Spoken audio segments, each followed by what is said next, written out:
ప్రదీప్ రెడ్డి నయీం తర్వాత ఒకేసారి నల్గొండ జిల్లాలో మారుమోగిన పేరు. నయీం ఉన్న వరకు భువనగిరి ఆ ప్రాంతంలో నయీం తర్వాత ఇంకెవరు లేరు, నయీం ఒక్కడే ఉండేవాడు. ఎన్కౌంటర్ తర్వాత నయీం 2 అంటూ కొమరెల్లి ప్రదీప్ రెడ్డి పేరు బయటకు వచ్చింది. కోనాపూర్ రాములు మర్డర్తో కోనాపూర్ రాములు సంబంధించిన విషయంలో ఆయనతో పాటు తిరగడం కానీ, లేదా కోనాపూర్ శంకర్ పైన జరిపిన కాల్పులు జరపడం పట్టపగలు అదొక విషయం అవ్వచ్చు, లేదా వలిగొండ భువనగిరి ప్రాంతాల్లో సెటిల్మెంట్ చేస్తున్నారని వార్తలు వస్తున్నాయి. దాంతో పోలీసులు కూడా మీ మీద రౌడీ షీట్ కూడా ఓపెన్ చేశారు.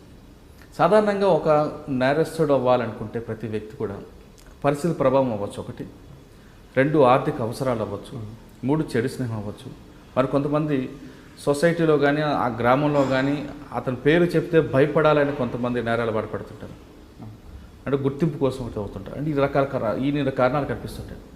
ఈ 5 కారణాల్లో కొమరెల్లి ప్రతాప్ రెడ్డి ఏ కారణం చేత నేరాలు పట్టారు అనే విషయం చెప్పే ముందు ఒకసారి మీ ఫ్యామిలీ బ్యాక్గ్రౌండ్ చెప్పండి. డాడీ ఫార్మర్, వ్యవసాయం చేశాడు. మమ్మీ లేదు, నేను తమ్ముడు. డాడీ ప్రజెంట్ ఉన్నాను నల్గొండ మహాత్మా గాంధీ యూనివర్సిటీలో క్లర్కే చేశాడు. ప్రజెంట్ నాన్న మహాత్మా గాంధీ యూనివర్సిటీ మీద క్లర్కే చేశాడు. అట్లా ప్రజెంట్ ఇప్పుడు 2012లో ఫస్ట్ రెస్టారెంట్ ఉండే నాకు, దాబా మా ఒలిగొండ పక్కనే. కునపూర్ రాములు కానీ సాంబశివుని అప్పుడు ఉద్యమించలు బయటకు వచ్చారు. తెలంగాణ ఉద్యమంలో బాగా చురుగ్గా పాల్గొంటున్నారు. అంటే డాబా పెట్టకముందు ఏం చదువుకున్నారు మీరు? అసలు డిగ్రీ ఫస్ట్ ఇయర్ వరకు చేసిన. డిగ్రీ ఫస్ట్ ఇయర్ నుంచి వెళ్ళి నేను కాలేజీకి వెళ్ళలేదు, దాబా ఫీల్డ్కి వెళ్ళినా కదా. అంటే ఇప్పుడు రెస్టారెంట్ ఉంటే ఆ ఫీల్డ్కి వెళ్ళేసరికి నేను ఇక స్టడీ మీద అంతగానో వెళ్ళలేదు. ఇక దాని తర్వాత ఏమైంది, రాములన్న కానీ సాంబశివుడు కానీ మా విలేజ్ కాబట్టి ఎప్పుడు సాంబశివుడు చనిపోయినాక ఇది పెట్టింది. రాములన్న మన దాబాకాడు రావడం, అక్కడ భోజనం చేయడం, అట్లా బాగా పరిచయాలు ఏర్పడ్డాయి. కొన్ని రోజులు తిరిగిన అట్నే ఒక 6-7 మంత్స్ తిరిగిన, తన ఎంబడి తిరిగిన తర్వాతకి లోకల్ ఉంటారు కదా, లోకల్ కొంతమంది మెంబర్స్ అంటే వీళ్ళు పడని వాళ్ళు అంతే. రాములు అంటే చాలామంది పడదు. వాళ్ళు ఏంది నువ్వు కూడా తిరుగుదు ఎంబటి, నువ్వు కూడా తిరిగితే మిమ్మల్ని ఏదైనా చేస్తాం, చాలా వరకు చేసిరు. చేసిన తర్వాతకి అట్నే చాలామంది విద్యార్థులు కానీ చాలామంది యూత్ కానీ చాలామంది ఎంబడి తిరిగినప్పుడు నన్ను దిక్కుంటే వీళ్ళందరూ మళ్ళీ ఆయన ఎంబడి తిరుగుతారని కొంతమంది భావించారు. కానీ అట్లా ఉన్నాక నేను ఎవరికి అసలు ఛాన్స్ ఇవ్వలేదు. తన టైంలో తర్వాత రాములు చనిపోయాడు. అప్పుడు 4 లేట్ అయిపోయిన తర్వాత చనిపోయాడు. ఇక మా అంతలో మేము ఉన్నాం. నా దాబాని నడిపించుకుంటున్నా. నేను దాబా నడిపిస్తున్న టైంలో ఏదో ఫైరింగ్ ఏదో అన్నారు. అది మనకు సంబంధం లేని ఇష్యూ అంతే. కాకపోతే ఎవరు రూమ్ ఏంటంటే నేనే ఉన్నాడు. సరే ఎవరు చేసారు, ఆయన ఏం చేసారు, మనకు సంబంధం లేని ఇష్యూలు, ఆయన గురించి మనకు సంబంధం లేని ఇష్యూలు అంతే. అంటే కోనాపూర్ శంకర్ మీద కాల్పులు జరిపింది కొమరెల్లి ప్రదీప్ రెడ్డి కాదు. కానీ పట్టపగల కాల్పులు జరిపాయి నేనే అంటూ మీరు అప్పుడు స్టేట్మెంట్ కూడా ఇచ్చారు కదా. నేనేమి ఇవ్వలేదు, మనకు సంబంధం లేని ఇష్యూ. అంటే కోనాపూర్ రాములు చంపింది కాబట్టే అతను నయీంకి కోనాపూర్ శంకర్ సహకరించాడు కాబట్టి నయీం అనుచరులతో కోనాపూర్ రాములు చంపినందుకు అతని శిష్యుడిగా మీరు కసి తీర్చుకున్నారనేది ఒక వార్త వచ్చింది.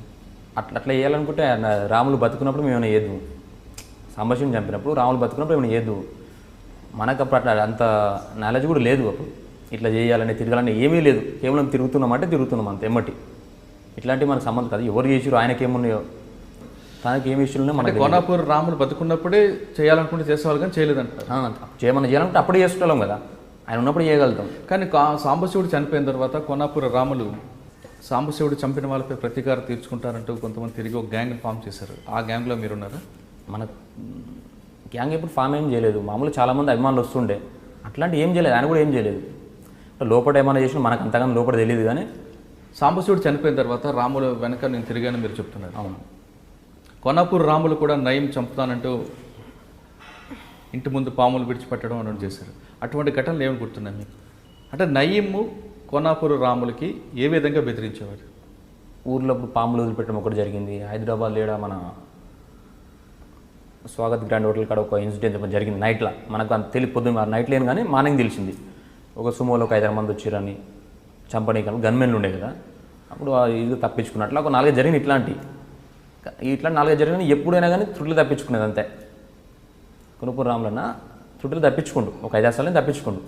లాస్ట్ టైంలో ఆ రోజు 2014 మే 11 అనుకుంటా, నల్గొండ ఫంక్షన్ హాల్కి వెళ్ళినప్పుడు కూడా మాకు ఫోన్ చేసిండు. మాకంటే నాకు డైరెక్ట్ ఫోన్ చేయలేదు, మా లోకల్ ఫ్రెండ్స్కి ఫోన్ చేసి ఇట్లా వస్తున్నాం. 2 కూడా పెళ్ళి ఉండే గౌడ్స్ మ్యారేజ్కి వస్తున్నా సరికి మేము ఒకటి యూత్ అంతా కలిసి ఒక 50 మెంబర్స్ ఉన్నాం. లోకల్లో ఒక 50 మంది దాకా ఉన్నాం.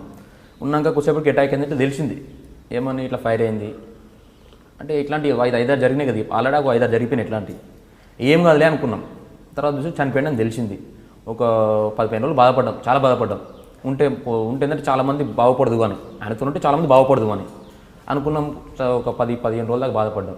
దాని తర్వాతకి యథావిధిగా అందరూ ఊరంతలో సైలెంట్ అయిపోయారు. అప్పుడు చాలామంది అన్నానని అందుకు ఎవరు రాలేదు. మరి ఎవరు చంపారు? కోనాపూర్ శంకర్ మీద ఎవరు కాల్పులు చెప్పారు? ఇక అది ఆయన్ని అడగాలి, నాకు తెలియదు అది. ఓకే, కోనాపూర్ శంకర్ కార్పొరేట్ విషయం పక్కన పెడితే ఇంకా అక్కడి నుంచి కోనాపూర్ రాములు చనిపోవడం తర్వాత నయీం ఎన్కౌంటర్ అవ్వడం, నయీం ఎన్కౌంటర్ వరకు కాముగా ఉన్న కొమరెల్లి ప్రతాప్ రెడ్డి నయీం ఎన్కౌంటర్ తర్వాత ఒకేసారి తెరపైకి ఎందుకు వచ్చారు? అంతమంది కూడా నేనేం లోపల దాచిపెట్టుకోలేదు కదా, నేను బయటనే ఉన్నా. నార్మల్గా పేషీలోకి వస్తుండేది, మన సిఏ గారు బాలగంగేడి సార్ని కలుస్తుండేది, పేషీలోకి వస్తుండే, అటెండ్ అయిపోతుండేది. ఎందుకు పేషీకి ఎందుకు రావాల్సి వచ్చింది? ఏ కేసు? కోర్టు కదా అది. ఇప్పుడు రాజు శంకర్ కేసే నా మీద పెట్టారు కదా, ఫస్ట్ కేసు అదేనా? అదే కేసు. నాకు ఇంతమందికి ఎలాంటి కేసులు లేవు. ఇంకోటి నేను వాటి చిన్న మీరు అన్నారు కదా సెటిల్మెంట్ అవి అన్నారు కదా, ఎట్లాంటి దాంట్లో ఒక చిన్న గజం దాంట్లో నేను ఇన్వాల్వ్ అయి ఉంటే దేనికైనా రెడీ. ఓకే, అంటే కోనాపూర్ శంకర్ మీద కాల్పులు ఆ కేసులో మీరు కోర్టుకు రావడం తప్ప ఇంకేలేదు? వేరేది. శంకర్పై కాల్పులు జరిపినందుకు నయీం ఏమైనా మీ మీద టార్గెట్ చేశారా? ఏం చేసిరు కానీ మనకు అంతగానే ఐడియాలో సరే అప్పుడు ఫాలో అవుతుండే, ఏదికి మనం కోర్టుకు పోతుంటే ఫాలో అవుతుండే, ఏదో బండ్లు వస్తుండే, మన పక్కన పిల్లలు అంటుండే వాళ్ళు వీళ్ళు ఎట్లా వచ్చినాయి ఒకటే అనుకున్నా. ఆల్రెడీ బదనం పడ్డది నా బట్టి. ఆ రోజు రామలన్నతో వాళ్ళు నేను ఉన్నా కానీ ఆ రోజు పోతే నేను కూడా పోతున్నాయి, ఇది బోనస్ లైఫ్ అనుకున్నా అంతే. ఇక దిగిన నేను వెనకైతే అడిగితే వేయలేను, ఇంకోటి వాళ్ళకి పోయి కాంప్రమైజ్ కాలేను. పోయి నేను తప్పు చేయలేదు, తప్పు చేసింటే నాకు శిక్ష పడుతుంది. ఇప్పుడు నయీం అనేంత సరే ఆ వ్యక్తి ఎంతోమంది చంపిండు, నేను ఒక పెద్ద లెక్క కాదల్లా ఆయన తలుచుకుంటే. అది 7కి రాసింటే ఆడికైతే అనుకున్నా, నేను సైలెంట్గా కామ్గా నా పని చేసుకున్నా. అంటే ఆ టైంలో ఏంటంటే వర్క్ ఏం చేయలేదు, సరే కొద్ది ల్యాండ్ ఉండే ల్యాండ్ తీసేసుకొని హైదరాబాద్ అనుకుంటా అంతే ఇంట్లోనే ఇక అనుకో. పేషీలోకి వెళ్ళేది, ఇంటికి ఎక్కువ రాకపోతుండే, ఒక 1 ఇయర్కి ఒకసారి వస్తే రేరుగా అది హైదరాబాద్లో ఉంటుండేది. ఎందుకు వీధిపట్నం. ఎందుకు భయపడ్డారా? భయపడ్డాను కాదు, ఆ టైంలో నన్ను ఎవరు దగ్గర రానియలేదు. అసలు నేను ఫోన్ చేస్తే వాళ్ళు మళ్ళీ నెక్స్ట్ టైం రెస్పాన్స్ అయిపోతుండేది, చాలా భయపడుతుండేది. ఆ టైంలో నా ఎంబడి తిరిగింది ఎవరూ లేరు. అంటే నయీం నుంచి మీకు ఎలాంటి థ్రెట్ కాల్ రాలేదు? కాల్స్ అయితే రాలేదు, సరే బయట వరకు అయితే చాలా వచ్చింది, కాల్స్ అయితే రాలేదు. అంటే నయీం ఎన్కౌంటర్ తర్వాత అప్పుడు మీరు ఎందుకు ఊరు వెళ్ళాల్సి వచ్చింది? అంటే అప్పటికి 4 సార్లు వెళ్ళినా, చనిపోయే ముందు 1 ఇయర్ ముందు కూడా 4 సార్లు వెళ్ళినా. అప్పటికి నార్మల్ తిరుగుతున్నా, హైదరాబాద్లో తిరుగుతున్నప్పుడు మల్లాపూర్ ఏరియాలో ఉన్నా లాస్ట్ టైం. వెళ్ళేటప్పుడు కూడా చాలామంది అన్నారు కానీ మనకు నేను లైట్ తీసుకొని వెళ్తున్నాను అంతే, అయ్యేది ఉంటే అవుతుంది. ఇక అప్పటికేందంటే నేను ఆల్రెడీ బ్లాక్ బెల్ట్ అయిపోయింది. అది మినిమం వస్తుంటే నా రేంజ్ నాకు కెపాసిటీ తెలుసు. సరే నేనైతే ఎవరినైతే ఏమనలేదు, నన్ను ఏమనంటే అయితే నేను ఊకోను, అది నాకు తెలుసు. అట్లనే లేదు కానీ వేరే విధంగా ఎవరి మీద అయితే చేయాలని అట్లాంటి అయితే ఎప్పుడు నేను చేయలేదు. నాకు కూడా ఇలాంటి కాల్స్ రాలేదు. చనిపోయినాక కూడా ఇంతకుముందుకు 1 ఇయర్ ముందు ఎట్లా వచ్చిందో ఆ నయీం చనిపోయిన తర్వాత కూడా అదే విధంగా తిరిగినా నేను. తిరిగిన తర్వాత ఏమైందంటే సరే ఆల్రెడీ నా మీద ముద్ర పడ్డది, అప్పటికే నా మీద ఆల్రెడీ ముద్ర పడ్డది కదా. సరే ఇప్పుడు అందరైతే నమ్మలేరు, కొంతమంది నమ్ముతారు, అందరైతే నమ్మలేరు. చేసింది ఏమో అనుకుంటారేమో అని అలాంటి దిగిన ఫీల్డ్కి అయితే దిగేసిన.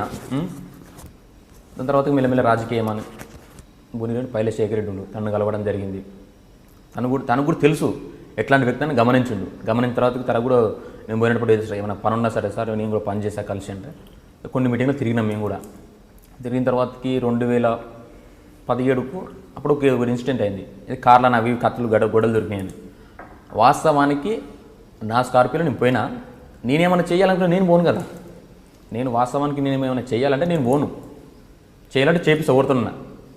కానీ అది ఏదో పోగానే పట్టుకొని ఎక్కడెక్కడ గొడ్డలు పెట్టేసి అప్పటిదప్పుడు చూస్తున్నాగానే నాకు అసలు ఏం అర్థం కాలేదు. ఇలా బండిలో కూర్చొని అట్నే కూర్చున్నా అంతే. నేను ఇక చూస్తున్నాగానే సాయంత్రం వరకు రిమైండ్ చేశారు. మరి ఎవరన్నా ఫోర్స్ చేసిరా తెలియదు, ఇంతవరకు నాకు తెలియదు, ఇప్పటివరకు కూడా తెలియదు. మాస్కులు నేను గోవాకి వెళ్ళినా. అదొక పాయింట్ ఏంటంటే అంతకుముందు 1 మంత్ కూడా 15 రోజుల కింద గోవాకి వెళ్ళినాం, ఫ్రెండ్స్తో వెళ్ళినాం. అయితే మా నాయమటి ఒక లింగసామని ఉండేది ఫ్రెండ్. తను ఏం చేసి 2-3 పిల్లలు ఆయనకు. రెడ్డి ఇంటికి వెళ్తున్నాం కదా, చిన్న చిన్న బొమ్మలు తీసుకుంటే మాస్కులు చూసిండు, నైట్లో లేజర్ లైట్లో అమ్ముతారు. మాస్కులు తీసుకుండు, ఇంకా అంతే ఒక మాస్కులు ఒక్కటే తీసుకున్నా అంతే. తీసుకొని ఇంటికి పోయేటప్పుడు ఇంటికి తీసుకోలేదు, హైదరాబాద్లో రూమ్లు ఉండు. తీసుకోతాను బండి వెనకాల అట్నే ఉన్నాయి, ఆయన మర్చిపోయి నేను మర్చిపోయినా. ఆ రోజు అవి కూడా దొరికినాయి, కేవలం అవి దొరికినాయి అంతే. అంటే మాస్కులు వేసుకొని బెదిరించి చంపుదామని ప్లాన్ చేశారు ప్రతిభ రెడ్డి అనేది. అట్లేం లేదు. వాస్తవానికి ఏంటంటే శంకర్కి నాకు సంబంధం లేని విషయం. అప్పుడు తనకు కూడా తెలుసు, తను ఏమని చేయాలని నేను వాస్తవానికి నేనే ఆయన ఏమైనా చేయాలనుకుంటే ఆయన కూడా నా మీద ఏం చేద్దు కదా. అంటే ఎవరి కోసం అనేది పోలీసుల ఉద్దేశం? ఎవరు చంపడానికి ప్రదీప్ రెడ్డి స్కెచ్ చేశాడు? ఆయన గురించి అనుకురు, శంకర్ గురించి అనుకురు, శంకర్ గురించి. తన గురించి అనుకురు. నన్ను అడిగిరు, నేను క్లారిటీ చెప్పినా కానీ మనకు కేసు అయితే పెట్టేసారు. ఆమ్సెట్కి ఏదో కేసు పెట్టారు.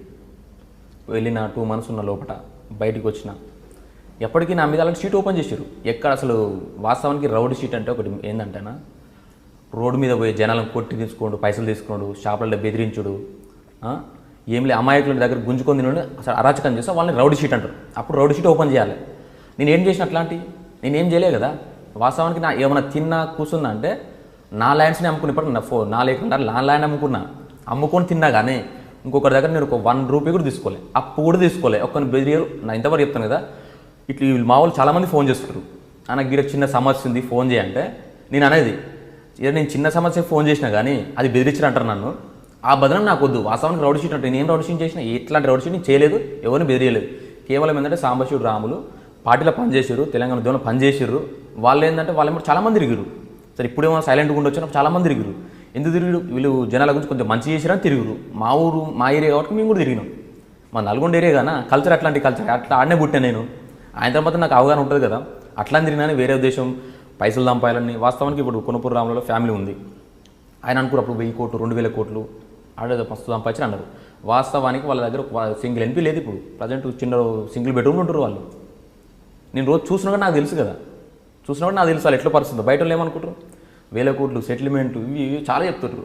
ఇప్పుడు ఈడికి రానికి కూడా కారు మా ఫ్రెండ్దే అంటే 1000 కోట్లు అంటారు కదా, సంపాయాలి కదా. నేను కూడా రానికి కూడా కారు మా ఫ్రెండ్ల కార్లో వచ్చిన నేను. అంటే ఇక్కడ రావడానికి మీ ఫ్రెండ్ కారు కావచ్చు, కానీ ఊర్లో బయట తిరుగుతున్నప్పుడు బాడీ గార్డ్స్ పెట్టుకొని తిరుగుతారు. బాడీ గార్డ్స్ కదన్న, అప్పుడు వర్ధంతి అయింది బౌన్సర్లని. అదొకటి మెయిన్ పాయింట్ ఏంటంటే అది కూడా మనకు మైనస్. వర్ధంతి టైంలో అన్న చాలా అభిమానులు లాలీలు వస్తుంటారు. సరే నువ్వు కేసు ఒక ఫ్రెండ్ అంతే, నాకు బౌన్సర్లని చెప్పలేదు అన్న, మనోళ్ళు వస్తురన్న హెవీగా ఉంటారు అంటే సరే మనుషులు వస్తారు అనుకున్నా కానీ ఈ బౌన్సర్లను పెట్టి షో చేసి అట్లా ఒక్కసారి 2 సార్లు వచ్చారు. నెక్స్ట్ టైం నుంచి అసలు రిజెక్ట్ చేసినా నా దగ్గర కూడా అని వాళ్ళు చాలామంది ఫోన్ చేస్తుంటారు. వాళ్ళు కూడా కొంతమంది అంబర్పేట ఉంటారు, 200-300 మంది ఉంటారు బౌన్సర్ లెక్కనే. వాళ్ళు ఏంటంటే బయటికి పోతేనే డబ్బులు తీసుకుంటారు. అన్న నీ దగ్గర కోసం నాకు డబ్బులు అవసరం లేదని వస్తాం. సరే వచ్చినందుకు వాళ్ళకి వాళ్ళకి చూస్తాం, సరే భోజనంగా అట్లాంటివి చూసుకుంటారు. కానీ వేరే విధంగా బౌన్సర్లు మెయింటైన్ చేయాలంటే నేను దగ్గర ఇప్పుడు నాకు మ్యారేజ్ అయ్యి ఒక 3 years అవుతుంది. 3 years నుంచి అసలు చిన్న దాంట్లో నేను ఏలు పెడితే ఇదే అంటారు. ఇప్పుడు నన్ను ఇప్పుడు ఇటువైపు ఫోన్ మాట్లాడినా ఇదే అంటారు. ఏమంటే 9 తర్వాత 9 సరే జనాలు కొంతమంది ఒక తీరు రిసీవ్ చేసుకుంటారు, కొంతమంది ఒక తీరు రిసీవ్ చేసుకుంటున్నాను. కొంతమంది భయపడ్డది ఏం లేదన్న, ఎవరు భయపడుతున్నారు ఎవ్వరు భయపడరు. కేవలం ఏంటంటే ఇప్పుడు ఎదుగుతున్నప్పుడు ఎవడు రాయాలి కాబట్టి అట్లా ఇట్లా అని కొంతమంది మన పడనోళ్ళు డిపార్ట్మెంట్ దగ్గర అట్లా చెప్పడం. డిపార్ట్మెంట్ కూడా తెలుసు ఎట్లా అంటారో వాళ్ళకి తెలుసు ఆల్రెడీ, ఇటు చేసిండా చేయలేనా. వాళ్ళు కూడా మొన్న నుంచి కూడా సైలెంట్ అనేవారు. అంటే వాస్తవానికి నేను ఏం చేస్తలేం కదా, నేను చెప్పేసిన నేను దాంతో నేను సైలెంట్గా ఉంటాను. సార్ ఏమన్నా నా మీద తప్పు ఉంటే, నా మీద ఏమైనా తప్పు వాస్తవానికి చేసినంటే తీసుకొని ఒకటి. అంటే మీ మీద పెన్ కేసులు ఉన్నాయి ఇప్పుడు 3 ఉంటాయి అన్న. ఒకటి కోనాపూర్ శంకర్ వెహికల్లో ఆర్మ్స్, ఇంకొక కేసు ఒకటి మర్డర్ కేసు బుక్ చేసిరు. ఎవరిది? కోదాడ అబ్బాయి, తన పేరు ఉదయ్ అనుకుంటా. అసలు నాకు పరిచయం కూడా లేదు, 1 month పరిచయం కూడా లేదు నాకు. హైదరాబాద్కి వచ్చిండు అన్న, కలిసిండు, అదే సరే అభిమానం అన్నాడు, తిరిగిండు నాలుగు. వీళ్ళకు కొనుపూరు శంకర్ వీళ్ళకి ఏమైనా సంబంధం ఉండొచ్చు, సరే శంకర్ కూడా వీళ్ళకి సంబంధం లేని విషయం. వానికి ఎవరెవరితో ఉన్న సంబంధం నాకు తెలియదు. వాడు ఏడో చనిపోతే ఎన్ని రోజులు ఉన్నట్టు నా అక్కడ 1 month ఉన్నందుకు నా మీద పడ్డది, ఆ బదనం నా మీద పడ్డది కూడా. అందులో ఏంటి A1 A2? A1 నేనే, ఇక వాళ్ళు A1 నేనే, A1 అన్న పెట్టిరు. అంటే A1 అంటే మర్డర్ ఎలా జరిగింది చెప్పండి ఒకసారి. మర్డర్ అంటే మామూలుగా కట్టెలతోనో బ్యాట్లతోనో కొట్టిరన్నారు. తర్వాత తెలిసింది మనకు, కట్టెలతోనో బ్యాట్లతో మనకు క్లారిటీ లేదు. పిఎస్సి పోయిన తర్వాత తెలిసింది. అసలు అది కూడా ఏంటంటే అప్పటికి నా మీద ఒక కేసు అయింది కన్నా. వీటిలో ఏమన్నా బయటికి ఏమన్నా క్లిక్ అవుతారు అనుకుర్రా, ఏమనుకురా అర్థం కాలేదు. అది అసలు వింతగా అయింది. అసలు తీసుకుపోయి లోపల పెట్టారు అంతే. అసలు ఎందుకు ఎందుకుంటే మర్డర్ అయిందిరా, నిన్నే తీసుకొచ్చినాం, నువ్వే సైలెంట్ కూర్చో నువ్వు ఇక అని కొంత వాళ్ళు చెప్పారు. డిపార్ట్మెంట్ కూడా సరే వాళ్ళు చేయాలని ఏం చేయలేదు, ఎవరు చేయించారో అది నాకు ఇంకా అర్థమవుతలేదు. 2 కేసులు అయితే అర్థమవుతలేదు అసలు. ఇక మొదటి కేసు సార్ ఎవరు చేయించారో అది మనసులు ఉంది, కానీ ఈ 2 కేసులు ఎవరు చేయించారో అసలు ఐడియా లేదు మనకు. 3వ కేసులో కోదాడ కేసులో, రెండో కోదాడ కేసులో మీరు 302 మీద ఉందా లేదా 120B ఉందా మీ మీద? 302 ఉంది, 120B లేదు. అంటే మీరు ఆల్రెడీ ఆ స్పాట్లో ఉన్నట్లుగానే పోలీసు ప్రూవ్ చేసి ఉంటారు. ఆ స్పాట్లో ఉన్నట్టే. అవి స్పాట్లో లేరు. స్పాట్లోనే సంబంధం లేని విషయం అది. అది అయింది ఏడా మన తార్నాక్ ఏరియాలో అయింది. నేను క్యాంపస్లో ఉన్నా రోజు. తార్నాక క్యాంపస్ మధ్య దూరం కానీ నేను ఆడున్నా కదా, ఇక్కడ చంపి ఆడికి వెళ్ళిపోవచ్చు కదా. అది కరెక్ట్ కదా, మధ్యలో ఏం దూరమే లేదు కదా, మధ్యలో బ్రిడ్జే ఉంటుంది. కర్ణాకలో కొట్టి ఆరాధన థియేటర్ దాటితే ఓయూ హాస్టల్ గ్రౌండ్ మనకు సంబంధం లేదు కదా అసలు నా సంబంధం లేదు అంటే ఓకే, కానీ తార్నాక్కి ఓయూకి పెద్ద దూరమే ఉండదు అంటున్నాను. అవును, ఎస్కేప్ అవ్వాలంటే ఎన్ని వెళ్ళొచ్చు. ఆరాధన థియేటర్ గోడ దాటామంటే స్టార్ మన ఓయూ గ్రౌండ్స్లో పడతాం. అవునవును, కానీ మనకు సంబంధం లేదు విషయం అన్నది. ఓకే, సంబంధం లేదంటే కోర్టు డిసైడ్ చేస్తారు. కోర్టు ఉంది, న్యాయస్థానాలు వాళ్ళు అలా తెలుసుకుంటారు. నేను నయీం చనిపోయిన తర్వాత నల్గొండ జిల్లా వాసిగా మీ అభిప్రాయం ఏంటి? అభిప్రాయం అంటే జనాలు లేక మనం ఆలోచిస్తామన్నా. కొంతమంది అయితే లోకల్లో తిరిగేట, కొంతమంది భయపడి తిరిగేది అప్పట్లో. ఇప్పుడు ఫ్రీడమ్ తిరుగుతారు అంతే. ఇప్పుడు డిపార్ట్మెంట్కి చాలా స్టిక్ ఉంది కాబట్టి లోకల్లో మాత్రం ఎలాంటి జరగట్లేదు, అంతా ప్రశాంతంగా ఉంటారు జనాలంతా. నయీం అంటే అందులో మేము ఒకరు మాలాంటి వాళ్ళు చాలామంది కూడా. నయీం ఉన్నప్పుడు అరాచకాలు ఏ విధంగా ఉండేవి అక్కడ? అరాచకాలు అంటే చాలా ఉండేయన్న, చాలా చేసేది చాలా ఉండే. ఇవి మనం మన నోటితో చెప్పాల్సిన అవసరం కూడా లేదు, అది తెలుసు, మీకు కూడా తెలుసు. వల్లిగొండ వాసిగా చెప్పండి. మా ఏరియాలో అంటే భయపడుతుండేది ఎవరైనా సరే. నేను ఉన్న టైంలో మా ఏరియాలో అంటే భయపడుతుండే. సరే లోకల్ లాగానే కదా, ఎక్కడన్నా నడిచేది కదా. మనకేంటంటే ఇక అంత పెద్ద టచ్ అంటే వాళ్ళ మనసులో ఉండేది, కానీ అంతగానం ఎవరు లోకల్ చేస్తుండే మనం పట్టించుకోకపోతుండే. మన తెరువు అయితే రాకపోతుండే. మన తెరువు వచ్చి ఏమైనా చేస్తే మనం ఇన్వాల్వ్ అవుతుండే. మన తెరువు రాకపోతుండే. ఫస్ట్ కొద్దిగా ఏమో మామూలుగా మాట్లాడారు, తర్వాతకి ఎవరంతలో సైలెంట్ ఊరు అంతే. ఇక నయం చనిపోయిన తర్వాత ఎవరు లేరు ఇప్పుడు. కోనాపూర్ రాములు అనుచరుడుగా ముద్రపడిన ప్రదీప్ రెడ్డి వైపు నయం ఎందుకు చూడలేదు? అంటే నయంతో మీరు కాంప్రమైజ్ అయ్యారా? అట్లేం లేదన్న, ఏమో అదే నాకు అర్థం కాదు ఇంతవరకు. సరే నయం తలుసుకుని నేను పెద్ద ఏం కథ కాదు ఆ టైంలో. ఈ టైంలో ఆ టైంలో ఒకటే, కానీ మరి తిరిగి అన్నారు మరి నా కిస్మత, నేను దొరకలేనా, అది నాకు ఇంకా అర్థమవుతలేదు. సరే, ఇప్పుడు మీ మీద 3 అక్రమ కేసులు ఉన్నాయని మీరు చెప్తున్నారు. అది అక్రమ కేసులా సక్రమ కేసులా కోర్టు ఉండే.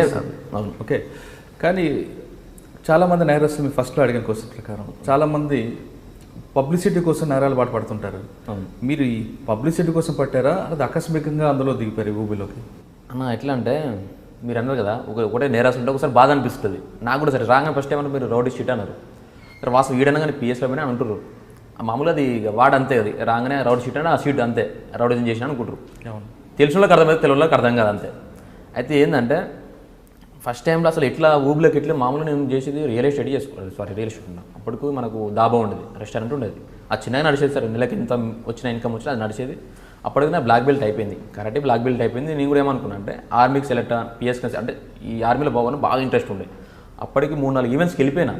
ఈవెంట్స్ వచ్చినాయి, మన హకీంపేటలో పోయినా సిఆర్పిఎఫ్ అది వచ్చింది, ఎక్సైజ్ వచ్చింది, ఆర్మీలో వచ్చింది, ఎగ్జామ్లో పోయింది. రెడ్డి కాబట్టి రిజర్వేషన్ తక్కువ ఉంటుంది కాబట్టి పోయింది నాది. నేను ఆ రూట్లో ఆలోచించాను, ఈ రూట్ ఎప్పుడు ఆలోచించాలి. నేను ఆలోచించి మొత్తం డిపార్ట్మెంట్లో జాయిన్ కావాలి, ఎస్ఐగా ఉండాలి, లేకపోతే ఆర్మీలో జాయిన్ కావాలి, ఇది ఉండే. కానీ ఎప్పుడు నేను ఈ ఫీల్డ్కి రావాలి, ఈ ఫీల్డ్కి రావాలి, ఇట్లా ఎదగాలంటే రాములు బతుకున్నప్పుడే నేను ఏదైనా చేస్తుంది. రాములు బతుకున్నప్పుడు ఏదైనా చేస్తుంది, రాములు బతుకున్నప్పుడే. కానీ ఈ తర్వాతకి ఏదో చేయాలని అది లేదని, అదంతా ఏంటంటే లోకల్ మస్తు చెప్పుకుంటారు, అదేంతా పడనలు చెప్తారు. మా ఏరియాలో ఇప్పుడు వచ్చాయని మీరు కనుక్కోండి, 100%లా 90% పలానా మంచోడ్రా అనటోలే. కానీ ఒక 10% అంటే అలా దొంగలంగా మస్తుకుంటారు. కానీ అటు మీరు కనుక్కున్న తర్వాత అడగను అంతే. అంటే ఒక సామాన్య రైతు కుటుంబంలో పుట్టిన ప్రదీప్ రెడ్డి, అవును, ఏదో డిగ్రీ చదువుకుంటూ ఒక వ్యాపారం చేసుకుంటూ సాధారణ కుటుంబంలో వెళ్తున్న మీ ఫ్యామిలీలోకి ఒక రౌడీ షీటర్ అని, ఒక మర్డర్ చేశారని, ఇటువంటి నేరాలు రావడం, మీకోసం పోలీసులు వెతుకులాటం, అటువంటి సమయంలో మీ నాన్నగారు ఎలా సఫర్ అయ్యారు? అంటే మన గురించి అంటే పోలీసులు అయితే ఎప్పుడు వెతకలేదు, నార్మల్గా అయిపోయినాయి. పోలీసులు వెతకపోయినా మేము ముద్ర పడిన విషయం తెలిసిన తర్వాత మీ నాన్నగారు ఎలా? ఆయన ఒకటే నమ్మిండు, మావాడైతే అట్లా చేయడు. సరే చేసిన మామూలు కొట్లాటలు పంచాలంటే వేరు, కానీ ఇట్లా అయితే ఇంత పెద్ద క్రూరంగా చేయడు. వీడు దేనికి ఆశించాడు, డబ్బులకి ఎప్పుడైతే ఆశించాడు, ఏమన్నా కానీ అని ఫుల్ సపోర్ట్ చేసింది నాకు. ఆ విషయంలో ఫుల్ సపోర్ట్ చేసేది. నువ్వు తప్పు చేయలేగరా, నువ్వు తిరుగు, ఇక నీకు ఏడికి రాసిపోయింటే గాన్ని బతుతావు, ఉంటుంటావు పోతావు అంతే. డైరెక్ట్ చెప్పేది, భయపడపోతుండే. నువ్వు అట్లా అలా వేరే పేరెంట్స్ ఉంటారు ఎట్లా అంటే భయపడుతుంటారు. ఆయన భయపడి నేను భయపడతాను అనుకో, ఆయన అదే ఒకటే చెప్పేది, నువ్వు ఎట్లన్నా తిరుగు, నువ్వు తప్పైతే చేసలేవు కదా, ఏదేదంటే అది అవుతుంది, బతుకుంటావు బతుతావు, సచ్చుంటే వస్తావు. అది ఏ విధంగా ఫుల్ సపోర్ట్ చేసేది ఆ విషయంలో. అంటే మీ నాన్నగారు సపోర్ట్ చేసిన సొసైటీ మాత్రం మీకు ఒక ముద్ర వేసింది. మా ముద్ర వేసింది. ఆ ముద్ర బాధపడుతుండేది. బయట పోయినప్పుడు అడుగుతుండేది, మీ కొడుకు ఇట్లా అంటే అట్లా. అంటే జనాలు కూడా అట్లా అడగపోతుండే, మీ కొడుకు ఇట్లా చేసి ఉంటే అనపోతుండే. వాళ్ళు ఏంటంటే సరే జనాలకు ఏమర్థమని తెలియదు. కొంతమంది ఇప్పుడు సరే నయం వాళ్ళ బాధితులు చాలామంది ఉంటారు, కానీ ఎవరన్నా కావచ్చు, వాళ్ళకి ఎట్లుంటుంది మంచి పని అయింది అనుకుంటారు. సరే వాళ్ళు ఏ విధంగా అర్థం చేసుకుని తెలియదు. నేను చేయాలని నాకు తెలుసు. జనాలు ఎందుకు కొంతమంది చేయాలని తెలుసు, కొంతమంది చేయాలని తెలుసు, ఈడని చేసి ఇంకోటి చేయొచ్చు అనుకుంటారు, కొంతమంది నిజంగా చేసినా అనుకుంటారు. ఎవరు ఏమనుకుంటారు అది నాకు తెలియదు. కానీ ఇంకా అంటే తెలియకపోయినా సొసైటీలో ముద్ర పడింది, ముద్ర నుంచి బయటపడడానికి మరి ఏం చేయాలి మనం? అయితే వాస్తవం కన్నా మీరు అన్నట్టు రౌడీ షీట్లు కొంతమంది హైదరాబాద్లో లోకల్ రౌడీ షీట్లు ఉంటారు. వాళ్ళ లెక్క ముద్ర నాకు పడలేదు. నేను అట్లా ఎప్పుడు ఫీల్ అవుతలేను. సరే ముద్ర ఉందేమో కానీ అట్లాంటి ముద్ర నాకు ఎప్పుడు లేదు. అట్లా ముద్ర ఉంటే నా ఏమంటే ఇప్పుడు సరే మీరు మామూలు లోకల్గా అనుకోండి, ఒక సరే పిల్లలు చాలామంది ఉంటారు, 20,000 మంది ఉంటే ఎక్కువ ఉండొచ్చు. వాళ్ళైతే నా మీద ముద్ర ఉండి అరాచకం చేస్తే నా ఏమంటే ఎవరు తిరగరు. ఇప్పటికైనా సరే అభిమానంతో చాలామంది వస్తున్నారు. కానీ అట్లాంటి ముద్ర నేను అది ఫీల్ అవుతున్నా. నేనైతే రౌడిజం చేయలేదు. చిన్న ఒక గజం అంటారు కదా, గజం కూడా ఒక ఫోన్ చేసి మాట్లాడాలి నేను. గజం కూడా ఫోన్ చేసి మా ఊర్లో కూడా నా ల్యాండ్ ఉంది, ఇంకా నాకు రిజిస్ట్రేషన్ కాలేదు. నా ల్యాండ్ విషయం కూడా సైలెంట్గా ఉన్నా, అలా చేసినప్పుడు తీసుకుందామని. ఏంటంటే ఒక ఫోన్ చేసిన అనుకో వాళ్ళు మరి ఇట్లా బదనాలు చేస్తారు. అట్లాంటి విషయాలు అయితే లేదన్న.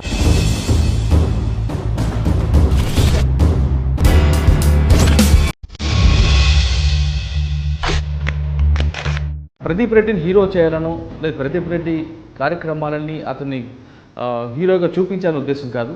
ఒక వ్యక్తి నేరం చేయడానికి వెనుక గల కారణాలను పరిచయం చేస్తాం. ఆ వ్యక్తి ఎందుకు నేరాల బాట పట్టాడని పరిచయం చేస్తే మిగతా వ్యక్తులు కానీ మిగతా వ్యవస్థ కానీ ఆ వ్యక్తి వెళ్ళే దారి వైపు వెళ్లకుండా ఉండాలని పరిచయం చేయడమే ఈ కార్యక్రమం ఉద్దేశం.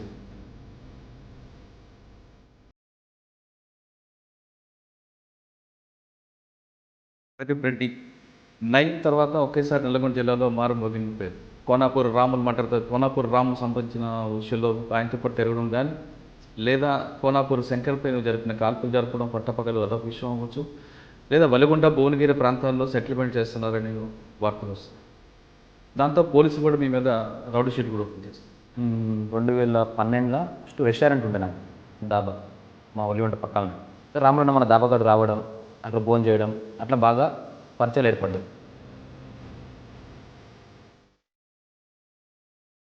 వాస్తవానికి రౌడీ షీట్ అంటే ఒకటి ఏంటంటేనా, రోడ్డు మీద పోయి జనాలను కొట్టి తీసుకోండు, పైసలు తీసుకోండు, షాపులలో బెదిరించుడు, ఏం లేదు అమాయకుల దగ్గర గుంజుకొని తినడు, అసలు అరాచకం చేస్తే వాళ్ళని రౌడీ షీట్ అంటారు. నైన్కి కోనాపూర్ శంకర్ సహకరించాడు కాబట్టి నైన్ మన అనుచరులతో కోనాపూర్ రాములు చంపినందుకు అతని శిష్యుడిగా మీరు కసి తీర్చుకున్నారనేది ఒక వార్త వచ్చింది. అట్లా వేయాలనుకుంటే రాములు బతుకున్నప్పుడు మేము ఏదు సమస్యను చంపినప్పుడు, రాములు బతుకున్నప్పుడు మేము ఏదు.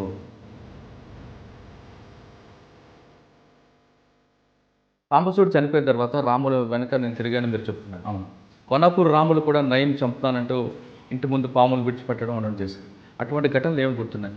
ఊర్లో పాములు వదిలిపెట్టడం ఒకటి జరిగింది. హైదరాబాద్ లేడా మన స్వాగత్ బ్రాండ్ హోటల్ కాడ ఒక ఇన్సిడెంట్ జరిగింది నైట్లో. మనకు అంత తెలియపోతుంది, మరి నైట్ లేని కానీ మార్నింగ్ తెలిసింది. ఒక సుమోలో ఒక 5 మంది వచ్చారని.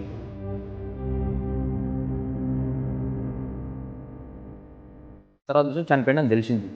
ఒక 15 రోజులు బాధపడ్డాం, చాలా బాధపడ్డాం.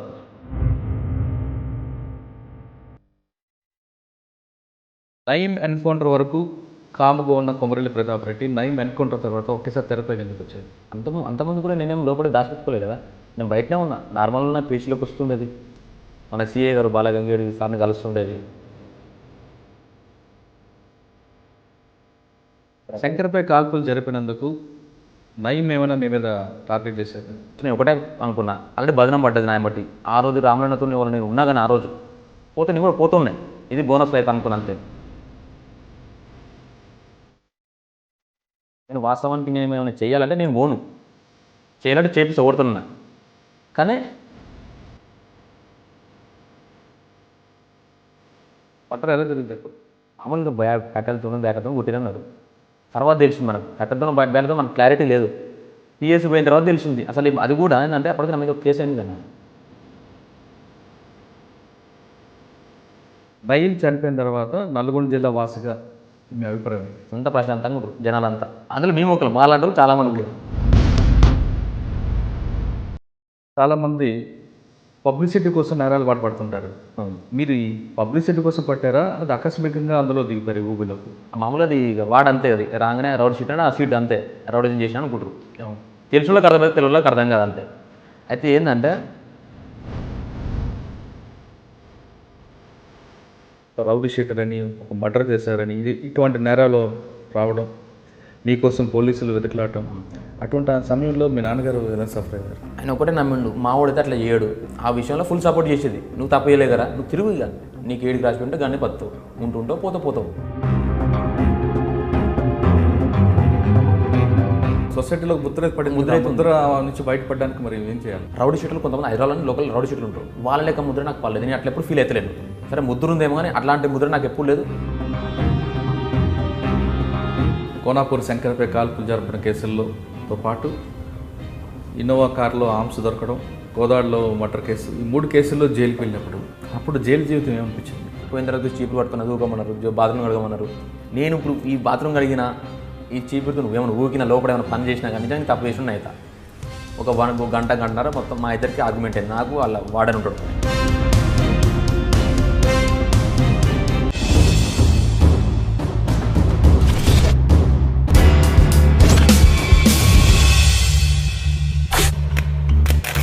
Welcome to crime confession. పుట్టిన ప్రతి వ్యక్తి నేరం చేయడు, నేరం చేసిన ప్రతి వ్యక్తి నేరస్తుల కుటుంబం నుంచి రారు. పరిస్థితుల ప్రభావంతోనో, క్షణికావేశంలోనో లేదా ఆర్థిక అవసరాల కోసం నేరాల బాట పట్టి జైలుకి వెళ్ళి మారి తిరిగి జనజీవన స్రవంతిలో కలుస్తున్న వారు పరిచయం చేసే కార్యక్రమంలో ఈ వారం మన గెస్ట్ ప్రదీప్ రెడ్డి. వలగంట్లో ప్రదీప్ రెడ్డిపై రౌడీ షీట్ ఉంది. ఒక ప్రదీప్ రెడ్డిపై రౌడీ షీట్ ఎందుకు పోలీసులు ఓపెన్ చేయాల్సి వచ్చింది? నయీం గ్యాంగ్తో అతనికి ఉన్న సంబంధాలు ఏంటి? కోనాపూరి రాములకి అతనికి ఉన్న లింక్ ఏంటి? కోనాపూరి శంకర్పై అతను జరిపిన కాల్పుల వెనక కథ ఏంటి అనే విషయాల్ని ప్రదీప్ రెడ్డి తెలుసుకుందాం. అయితే దీనికన్నా ముందు ప్రదీప్ రెడ్డిని హీరో చేయాలనో లేదా ప్రదీప్ రెడ్డి కార్యక్రమాలని అతన్ని హీరోగా చూపించాలనే ఉద్దేశం కాదు. ఒక వ్యక్తి నేరం చేయడానికి వెనక గల కారణాలను పరిచయం చేస్తాం. ఆ వ్యక్తి ఎందుకు నేరాల బాట పట్టాడని పరిచయం చేస్తే మిగతా వ్యక్తులు కానీ మిగతా వ్యవస్థ కానీ ఆ వ్యక్తి వెళ్ళే దారి వైపు వెళ్లకుండా ఉండాలని పరిచయం చేయడమే ఈ కార్యక్రమం ఉద్దేశం. అంతేగాని ప్రదీప్ రెడ్డిలాగా నేరస్తుల బాట పట్టమని కాదు, ప్రదీప్ రెడ్డి నేరాల బాట వైపు ఎందుకు వెళ్ళారని తెలుసుకోవడమే ఈ కార్యక్రమం ఉద్దేశం. అయితే ప్రదీప్ రెడ్డికి అసలు నేరాల బాట వైపు ఎందుకు వెళ్ళారు అనే విషయాల్ని ఆయన అడిగి తెలుసుకుంది. ప్రదీప్ రెడ్డి నమస్తే. వస్తాను. ప్రదీప్ రెడ్డి, నయీం తర్వాత ఒకేసారి నల్గొండ జిల్లాలో మారుమోగిన పేరు. నయీం ఉన్న వరకు భువనగిరి ఆ ప్రాంతంలో నయీం తర్వాత ఇంకెవరు లేరు, నయీం ఒక్కడే ఉండేవాడు. ఎన్కౌంటర్ తర్వాత నయీం 2 అంటూ కొమరెల్లి ప్రదీప్ రెడ్డి పేరు బయటకు వచ్చింది. కోనాపూర్ రాముల మర్డర్తో కోనాపూర్ రాములు సంబంధించిన విషయంలో ఆయనతో పాటు తిరగడం కానీ, లేదా కోనాపూర్ శంకర్పై జరిపిన కాల్పులు జరపడం పట్టపగలు అదొక విషయం అవ్వచ్చు, లేదా వలిగొండ భువనగిరి ప్రాంతాల్లో సెటిల్మెంట్ చేస్తున్నారని వార్తలు వస్తున్నాయి. దాంతో పోలీసులు కూడా మీ మీద రౌడీ షీట్ కూడా ఓపెన్ చేశారు. సాధారణంగా ఒక నేరస్తుడు అవ్వాలనుకుంటే ప్రతి వ్యక్తి కూడా పరిస్థితుల ప్రభావం అవ్వచ్చు, 1, 2 ఆర్థిక అవసరాలు అవ్వచ్చు, 3 చెడు స్నేహం అవ్వచ్చు. మరి కొంతమంది సొసైటీలో కానీ ఆ గ్రామంలో కానీ అతని పేరు చెప్తే భయపడాలని కొంతమంది నేరాలు బాధపడుతుంటారు, అంటే గుర్తింపు కోసం అవుతుంటారు. అంటే ఈ రకాల కారణాలు కనిపిస్తుంటాయి. ఈ 5 కారణాల్లో కొమరెల్లి ప్రతాప్ రెడ్డి ఏ కారణం చేత నేరాలు బాధపట్టారు అనే విషయం చెప్పే ముందు ఒకసారి మీ ఫ్యామిలీ బ్యాక్గ్రౌండ్ చెప్పండి. డాడీ ఫార్మర్, వ్యవసాయం చేశాడు. మమ్మీ లేదు, నేను తమ్ముడు. డాడీ ప్రజెంట్ ఉన్నాను నల్గొండ మహాత్మా గాంధీ యూనివర్సిటీలో క్లర్కే చేస్తాడు. ప్రజెంట్ నాన్న మహాత్మా గాంధీ యూనివర్సిటీ మీద క్లర్కే చేస్తాడు అట్లా ప్రజెంట్. ఇప్పుడు 2012లో ఫస్ట్ రెస్టారెంట్ ఉండే నాకు, దాబా మా ఒలిగొండ పక్కనే. కోనాపూర్ రాములు కానీ సాంబశివుని అప్పుడు ఉద్యమించులు బయటకు వచ్చారు. తెలంగాణ ఉద్యమంలో బాగా చురుగ్గా పాల్గొంటున్నారు. అంటే డాబా పెట్టకముందు ఏం చదువుకున్నారు మీరు? అసలు డిగ్రీ ఫస్ట్ ఇయర్ వరకు చేసిన. డిగ్రీ ఫస్ట్ ఇయర్ నుంచి నేను కాలేజీకి వెళ్ళలేదు, ఇక దాబా ఫీల్డ్కి వెళ్ళినా కదా. అంటే ఇప్పుడు రెస్టారెంట్ ఉంటే ఆ ఫీల్డ్కి వెళ్ళేసరికి నేను ఇక స్టడీ మీద అంతగానో వెళ్ళలేదు. ఇక దాని తర్వాత ఏమైంది, రాములన్న కానీ సాంబశివుడు కానీ మా విలేజ్ కాబట్టి ఎప్పుడు సాంబశివుడు చనిపోయినాక ఇది పెట్టింది. రాములన్న మన దాబాకాడు రావడం, అక్కడ భోజనం చేయడం, అట్లా బాగా పరిచయాలు ఏర్పడ్డాయి. కొన్ని రోజులు తిరిగినట్టునే ఒక 6-7 మంత్స్ తిరిగిన, తన నెంబర్ తిరిగిన తర్వాతకి లోకల్ ఉంటారు కదా, లోకల్ కొంతమంది మెంబర్స్ అంటే వీళ్ళు పడని వాళ్ళు అంతే. రాములు అంటే చాలామంది పడదు. వాళ్ళు ఏంది నువ్వు కూడా తిరుగుదు ఎమ్మటి, నువ్వు కూడా తిరిగితే మిమ్మల్ని ఏదైనా చేస్తాం, చాలా వరకు చేసిన తర్వాతకి అట్నే చాలామంది విద్యార్థులు కానీ చాలామంది యూత్ కానీ చాలామంది నెంబర్ తిరిగినప్పుడు నన్ను తిప్పుకుంటే వీళ్ళందరూ మళ్ళీ ఆ నెంబర్ తిరుగుతారని కొంతమంది భావించారు. కానీ అట్లా ఉన్నాగా నేను ఎవరికి అసలు ఛాన్స్ ఇవ్వలేదు. దాని టైంలో తర్వాత రాములు చనిపోయాడు. అప్పుడు 4 లేట్ అయిపోయిన తర్వాత చనిపోయాడు. ఇక మా అంతలో మేము ఉన్నాం. నా దాబాని నేను నడిపించుకుంటున్నా. నేను దాబా నడిపిస్తున్న టైంలో ఏదో ఫైరింగ్ ఏదో అన్నారు. అది మనకు సంబంధం లేని ఇష్యూ అంతే. కాకపోతే ఎవరు రూమ్ ఏంటంటే నేనే ఉన్నాడు. సరే ఎవరు చేసారు, ఆయన ఏం చేసారు, మనకు సంబంధం లేని ఇష్యూలు, ఆయన గురించి మనకు సంబంధం లేని ఇష్యూలు అంతే. అంటే కోనాపూర్ శంకర్ మీద కాల్పులు జరిపింది కొమరెల్లి ప్రతాప్ రెడ్డి కాదు. కానీ పట్టపగల కాల్పులు జరిపాయి నేనే అంటే మీరు అప్పుడు స్టేట్మెంట్ కూడా ఇచ్చారు కదా. నేను ఏమి ఇయ్యలేదు, మనకు సంబంధం లేని ఇష్యూ. అంటే కోనాపూర్ రాములు చంపింది కాబట్టి అతను నయీంకి కోనాపూర్ శంకర్ సహకరించాడు కాబట్టి నయీం ఆ అనుచరులతో కోనాపూర్ రాములు చంపినందుకు అతని శిష్యుడిగా మీరు కసి తీర్చుకున్నారనేది ఒక వార్త వచ్చింది. అట్లా వేయాలనుకుంటే రాములు బతుకున్నప్పుడు మేము ఏమైనా ఏదు, సంభాషణ చంపినప్పుడు రాములు బతుకున్నప్పుడు ఏమైనా ఏదు. మనకు అప్పుడు అట్లా అంత నాలెడ్జ్ కూడా లేదు. అప్పుడు ఇట్లా చేయాలని తిరగాలని ఏమీ లేదు. కేవలం తిరుగుతున్నాం అంతే ఎమ్మటి. ఇట్లాంటివి మనకు సంబంధం కాదు. ఎవరు చేసారు, ఆయనకి ఏమున్నాయో, తనకి ఏమి ఇష్యూలు ఉన్నాయో మనకి. కోనాపూర్ రాములు బతుకున్నప్పుడే చేయాలనుకుంటే చేసేవాళ్ళు కానీ చేయలేదంటారు. చేయాలంటే అప్పుడే చేసుకుంటాం కదా, ఆయన ఉన్నప్పుడు చేయగలుగుతాం. కానీ సాంబశివుడు చనిపోయిన తర్వాత కోనాపూర్ రాములు సాంబశివుడు చంపిన వాళ్ళపై ప్రతీకారం తీర్చుకుంటారంటూ కొంతమంది తిరిగి ఒక గ్యాంగ్ ఫామ్ చేశారు. ఆ గ్యాంగ్లో మీరున్నారా? మన గ్యాంగ్ ఎప్పుడు ఫామ్ ఏం చేయలేదు. మామూలు చాలామంది అభిమానులు వస్తుండే, అట్లాంటి ఏం చేయలేదు. ఆయన కూడా ఏం చేయలేదు. లోపల ఏమైనా చేసినా మనకు అంతగానో లోపల తెలియదు. కానీ సాంబశివుడు చనిపోయిన తర్వాత రాములు వెనక నేను తిరిగాను మీరు చెప్తున్నారు. అవును. కోనాపూర్ రాములు కూడా నయీం చంపుతానంటూ ఇంటి ముందు పాములు విడిచిపెట్టడం అని చేశారు. అటువంటి ఘటనలు ఏమని గుర్తున్నాయి మీకు? అంటే నయీము కోనాపూర్ రాములకి ఏ విధంగా బెదిరించేవారు? ఊర్లో పాములు వదిలిపెట్టడం ఒకటి జరిగింది. హైదరాబాద్ లేడా మన స్వాగత్ గ్రాండ్ హోటల్ కాడ ఒక ఇన్సిడెంట్ జరిగింది నైట్లో. మనకు అంత తెలియ పొద్దున్న నైట్ లేను కానీ మార్నింగ్ తెలిసింది. ఒక సుమోలో ఒక 5-6 మంది వచ్చారని చంపనీకలు గన్మెన్లు ఉండే కదా. అప్పుడు ఇది తప్పించుకున్నట్లు ఒక 4 జరిగిన ఇట్లా 4 జరిగిన ఎప్పుడైనా కానీ త్రుట్లు తప్పించుకునేది అంతే. కోనాపూర్ రాములన్న త్రుట్లు తప్పించుకోండు, ఒక 5-6 సార్లు తప్పించుకోండు. ఇక లాస్ట్ టైంలో ఆ రోజు 2014 మే 11 అనుకుంటా, ఆ రోజు నల్గొండ ఫంక్షన్ హాల్కి వెళ్ళినప్పుడు కూడా మాకు ఫోన్ చేసిండు. మాకంటే నాకు డైరెక్ట్ ఫోన్ చేయలేదు, మా లోకల్ ఫ్రెండ్స్కి ఫోన్ చేసి ఇట్లా వస్తున్నాం. 2 నెలలు కూడా పెళ్ళి ఉండే గౌడ్స్ మ్యారేజ్కి వస్తున్నాం సార్. మేము యూత్ అంతా కలిసి ఒక 50 మెంబర్స్ ఉన్నాం మన లోకల్లో. ఒక 50 మంది దాకా ఉన్నాక కొద్దిసేపటికి అటాక్ అయిందంటే తెలిసింది. ఏమని ఇట్లా ఫైర్ అయింది అంటే ఇట్లాంటి 5-6 జరిగినాయి కదా, ఆల్రెడీ ఒక 5-6 జరిగిపోయినాయి ఇట్లాంటివి. ఏం కాదులే అనుకున్నాం. తర్వాత చూసి చనిపోయిందని తెలిసింది. ఒక 15 రోజులు బాధపడ్డాం, చాలా బాధపడ్డాం. ఉంటే ఏంటంటే చాలామంది బాగుపడదు కానీ, ఆయనతో ఉంటే చాలామంది బాగుపడదు అని అనుకున్నాం. ఒక 10-15 రోజుల దాకా బాధపడ్డాం.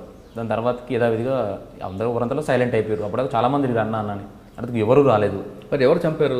కోనాపూర్ శంకర్ మీద ఎవరు కాల్పు చెప్పారు? ఇక అది ఆయన్ని అడగాలి, నాకు తెలియదు అది.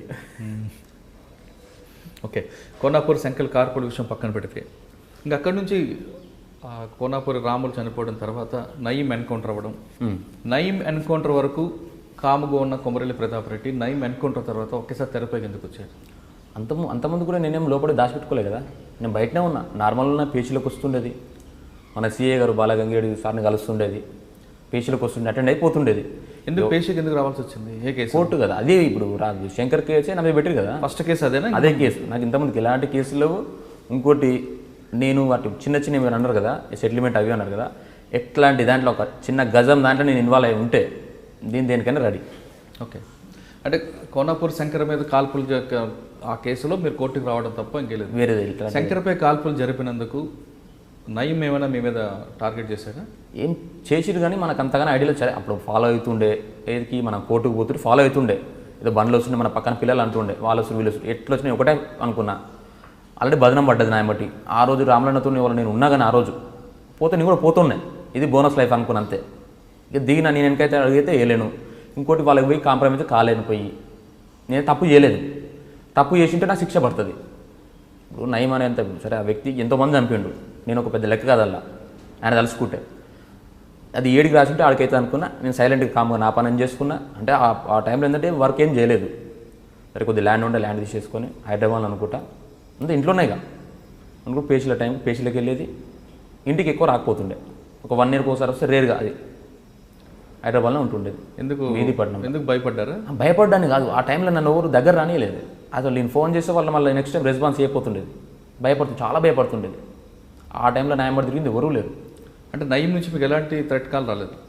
కాల్స్ అయితే రాలేదు. సరే బయట వరకు అయితే చాలా వచ్చింది, కాల్స్ అయితే రాలేదు.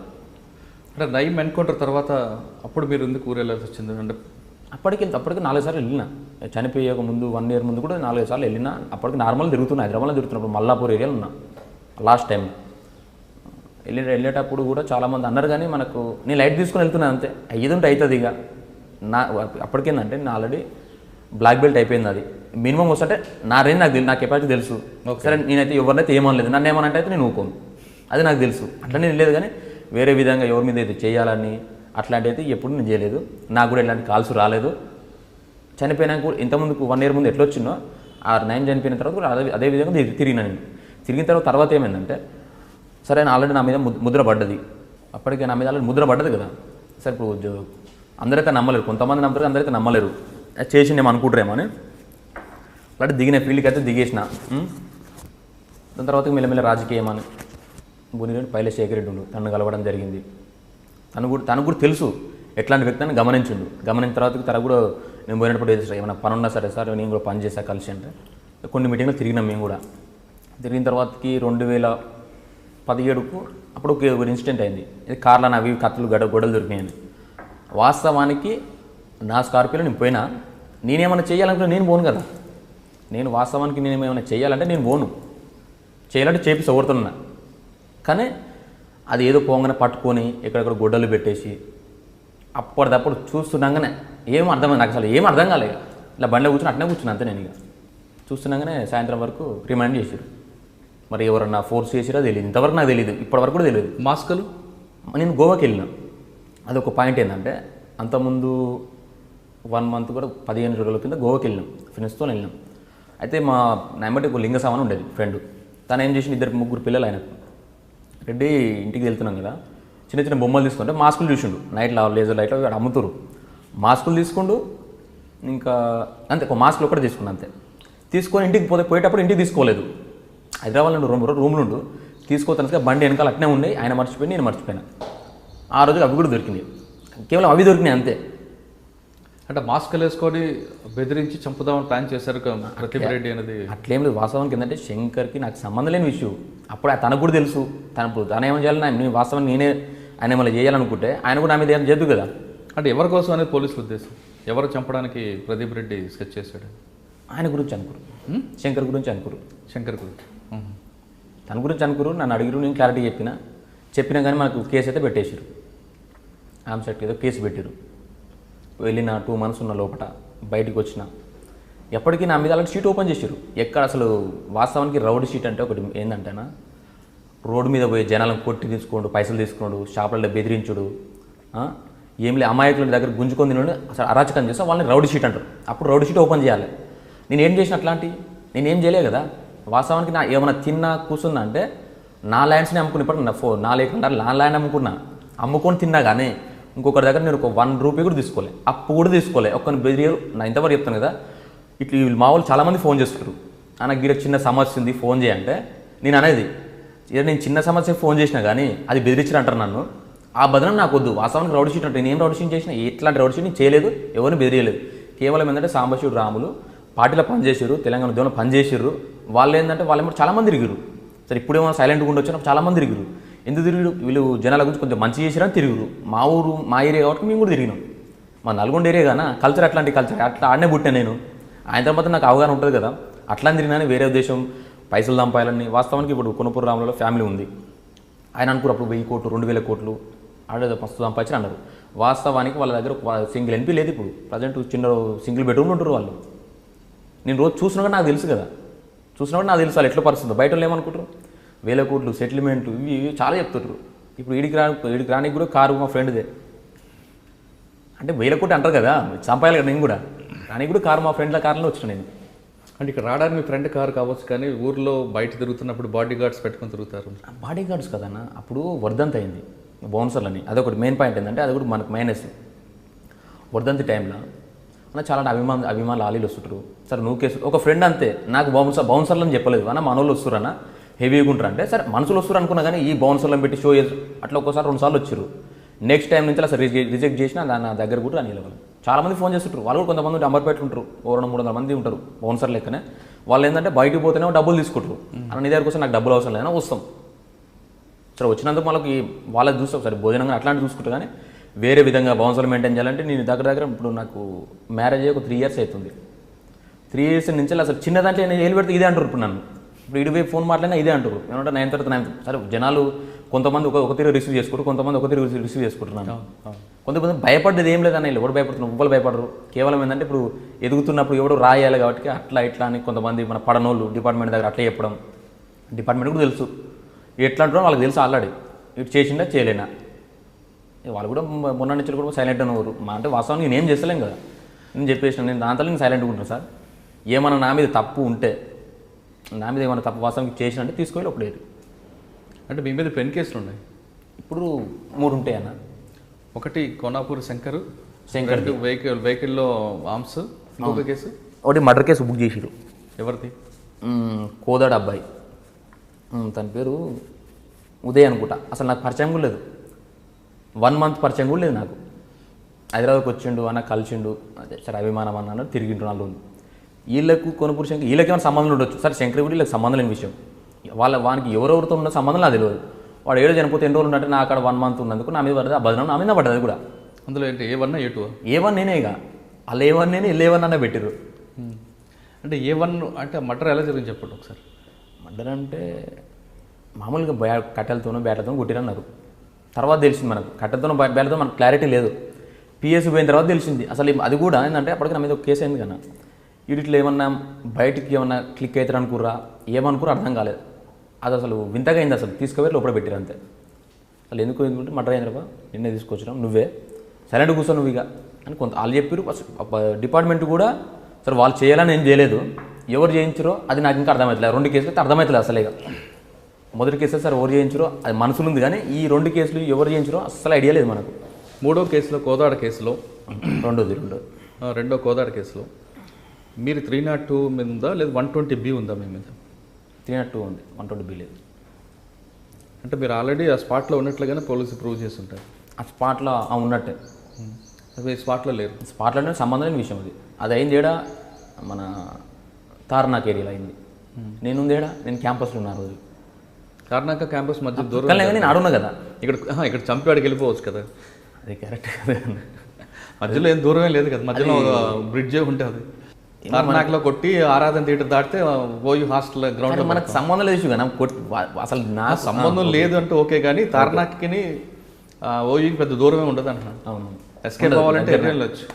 ఆరాధన థియేటర్ గోడ దాటామంటే స్టార్ మన ఓయూ గ్రౌండ్స్లో పడతాం. అవునవును, కానీ మనకు సంబంధం లేదు విషయం అన్నది. ఓకే, సంబంధం లేదంటే కోర్టు డిసైడ్ చేస్తుంది. కోర్టు ఉంది, న్యాయస్థానాలు వాళ్ళు అలా తెలుసుకుంటారు. నేను నయీం చనిపోయిన తర్వాత నల్గొండ జిల్లా వాసిగా మీ అభిప్రాయం ఏంటి? అభిప్రాయం అంటే జనాలు లేక మనం ఆలోచిస్తామన్నా. కొంతమంది అయితే లోకల్లో తిరిగేట, కొంతమంది భయపడి తిరిగేది అప్పట్లో, ఇప్పుడు ఫ్రీడమ్ తిరుగుతారు అంతే. ఇప్పుడు డిపార్ట్మెంట్ కూడా చాలా స్టిక్ ఉంది కాబట్టి లోకల్లో మాత్రం ఎలాంటి జరగట్లేదు, అంతా ప్రశాంతంగా ఉంటారు జనాలంతా. అంటే అందులో మేము ఒకరు మాలాంటి వాళ్ళు చాలామంది కూడా. నయీం ఉన్నప్పుడు అరాచకాలు ఏ విధంగా ఉండేవి అక్కడ? అరాచకాలు అంటే చాలా ఉండేవి అన్న, చాలా చేసేది చాలా ఉండేవి. మన నోటితో చెప్పాల్సిన అవసరం కూడా లేదు, తెలుసు, మీకు కూడా తెలుసు. వల్లిగొండ వాసిగా చెప్పండి. మా ఏరియాలో అంటే భయపడుతుండేది ఎవరైనా సరే. నయం ఉన్న టైంలో మా ఏరియాలో భయపడుతుండే. సరే లోకల్ లాగానే కదా, ఎక్కడన్నా నడిచేది కదా. మనకేంటంటే ఇక అంత పెద్ద టచ్ అంటే వాళ్ళ మనసులో ఉండేది, కానీ అంతగానం ఎవరు లోకల్ చేస్తుండే మనం పట్టించుకోకపోతుండే. మన తెరువు అయితే రాకపోతుండే, మన తెరువు వచ్చి ఏమైనా చేస్తే మనం ఏమైనా ఇన్వాల్వ్ అవుతుండే. మన తెరువు రాకపోతుండే. ఫస్ట్ కొద్దిగా ఏమో మామూలుగా మాట్లాడారు, తర్వాతకి ఎవరంతలో సైలెంట్ ఊరు అంతే. ఇక నయం చనిపోయిన తర్వాత ఎవరు లేరు ఇప్పుడు. కోనాపూర్ రాములు అనుచరుడుగా ముద్రపడిన ప్రదీప్ రెడ్డి వైపు నయీం ఎందుకు చూడలేదు? అంటే నయీంతో మీరు కాంప్రమైజ్ అయ్యారా? అట్లేం లేదన్న, ఏమో అదే నాకు అర్థం కాదు ఇంతవరకు. సరే నయం తలుసుకుని నేను పెద్ద ఏం కథ కాదు ఆ టైంలో, ఈ టైంలో ఆ టైంలో ఒకటే. కానీ మరి తిరిగి అన్నారు, మరి నాకు కిస్మత నేను దొరకలేనా, అది నాకు ఇంకా అర్థమవుతలేదు.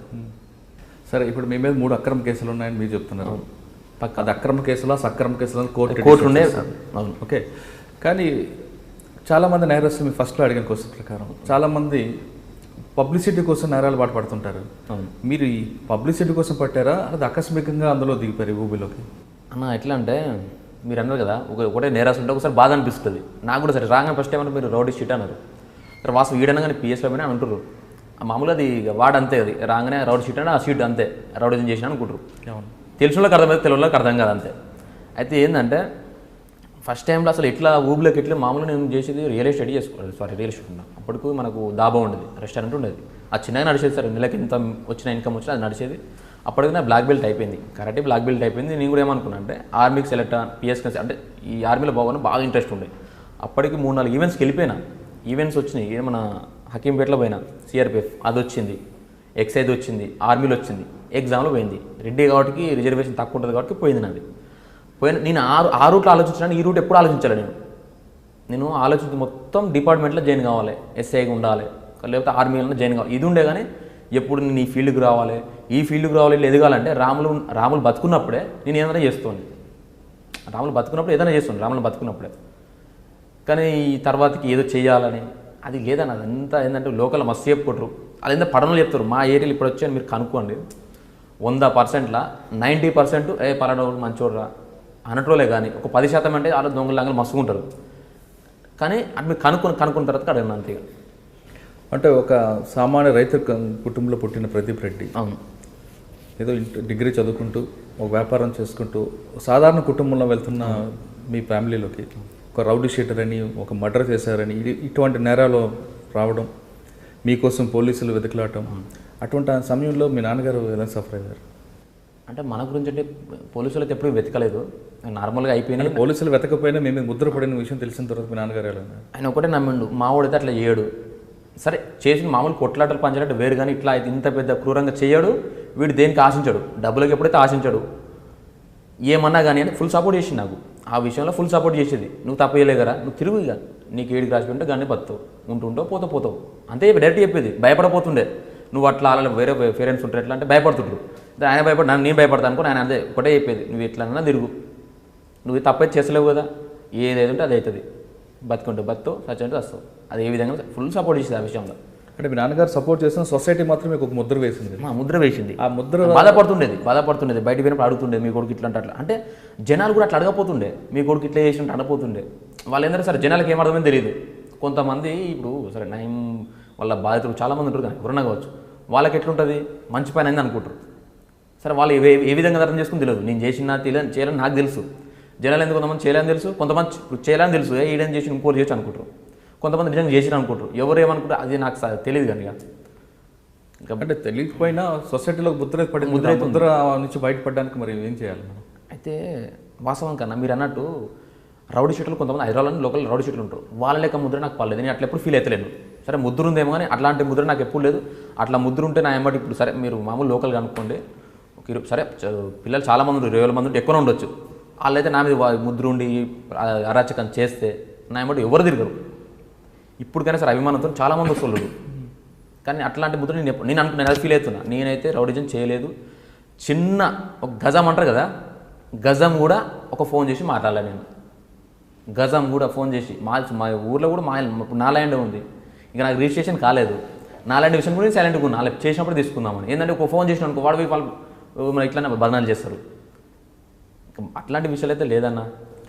కానీ మీరు చెప్తున్నట్లుగా ఏమి లేవు అంటున్నారు, 3 కేసులు ఉన్నాయని అవును పోలీస్ రికార్డ్స్ చెప్తున్నాయి. అవును సరే అది అక్రమ కేసులు సక్రమ కేసులు పక్కన పెడితే ముద్ర పడింది మీకు మీ కుటుంబం మీద. అవును పడినప్పుడు ముద్ర పడిన కొమరెల్లి ప్రదీప్ రెడ్డి గారికి అమ్మాయి ఎలాగ వచ్చారు? ఎవరు? మీ వివాహం ఎలా జరిగిందా? వాళ్ళకి తెలీదా? అన్న లవ్ మ్యారేజ్ అన్న. మా మిస్సెస్కు ఫాదర్ లేడు, మదర్ లేదు. అయితే పీజీ చేసింది, గ్రూప్ 1 కూడా రాసింది. ఒక 5 మరతో నేను పోయినట్టుంది. మామూలుగా పరిచయం అది ఉండేది కొత్తగూడెంలో. అసలు అప్పుడు ఇంకా మధ్యలో ఏంటంటే నేను శాండీ కానీ అట్లా బిజినెస్ చేస్తుండే అట్లా. అసలు హైదరాబాద్కి వచ్చినప్పుడు పరిచయం అయింది, అక్కడ వెళ్ళినప్పుడు కూడా పరిచయం అయింది. దాని తర్వాత ఫోన్లు మాట్లాడుకున్నాం. నా ఫస్ట్ ఫోన్లోనే క్లారిటీ చెప్పిన నేను ఏమని, ఫస్ట్ ప్రదీప్ రెడ్డిని కొట్టు, నీకు చూస్తామని చెప్పిన. ఇక నేను అబద్ధం చెప్పలేదు అంటే చూసుకుందాం. ఆల్రెడీ చూసుకుని కొన్ని రోజులు నాతో మాట్లాడింది కదా, నేను తప్పు చేసి ఉంటే నీకు అట్లా అనిపిస్తే నా జీవితంలో రాకిగా, నేను కరెక్ట్ అనుకుంటే రా, 2 ఆప్షన్లు చెప్పేసిన. అంటే వాస్తవం చెప్పేసిన, నేను చేయలేదు ఇట్లా పెట్టిరు, అవి కోర్టులోనే చూసుకుంటాయి, నన్ను నమ్మితే నన్ను నమ్ముకొని రాన్న. వాస్తవానికి ఏంటంటే అమ్మాయి కూడా ఇప్పుడు ఒప్పుకోవచ్చు, 1.5 year అయితే మ్యారేజ్. నా గురించి తెలుసు కాబట్టి ఇప్పటికైనా సరే మేము మంచిగా ఉంటాం. ఇప్పటికైనా సరే నన్ను అన్నీ అర్థం చేసుకుంటుంది అన్నట్టు తెలుసు కదా. నేను రోజు ఇంట్లో ఉంటా కన్నా, నేనేం బెదిరిస్తున్నా ఏమన్నా కొడుతున్నది, రోజు రెగ్యులర్ నన్ను చూస్తుంది ఇంట్లో కూర్చొని. ఆమెనే పర్సన్ స్టన్ అవుతుంటుంది, ఆ బయట ఇట్లా భయపడతారు, అట్లా అంటే అట్లా అంటారు ఇట్లా అంటారు, నువ్వు ఇంత సింపుల్గా ఉంటావు.